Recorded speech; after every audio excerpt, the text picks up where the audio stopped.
స్కూల్కి పోయినాం నిన్న దేవరకొండలో. ఆ స్కూలు మీ అందరికి కూడా వార్తలలో తెలిసి ఉంటుంది, కొంపల్లి పాఠశాల.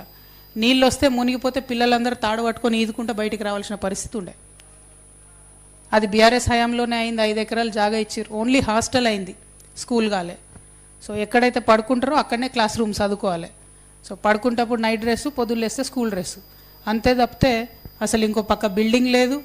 ఆ పిల్లల పరిస్థితి దారుణంగా ఉంది. 450 మంది పిల్లలు ఉంటే ఓన్లీ 2 వర్కర్స్ ఉన్నారు బాత్రూమ్స్ క్లీన్ చేయడానికి. పిల్లలకు లాండ్రీ చేసేటోళ్ళు ఎవరు లేరు, బట్టలు వాళ్ళే ఉతుక్కోవాలి. ఎంత అన్యాయం ఇది. మీరు తిట్టి వచ్చారు కదా బీఆర్ఎస్ గవర్నమెంట్ను, మరి కనీసం స్కూళ్ళని పట్టించుకోవచ్చు కదా.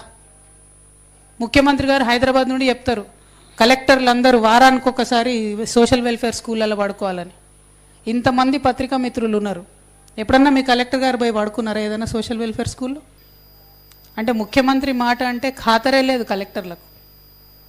మరి ఇది ఇట్లా నడిపితే ఏం ప్రభుత్వం ఇది? దీన్ని ప్రజలు ఎంత ఇబ్బంది పడుతున్నారు గమనించాల్సినటువంటి అవసరం ఉంది.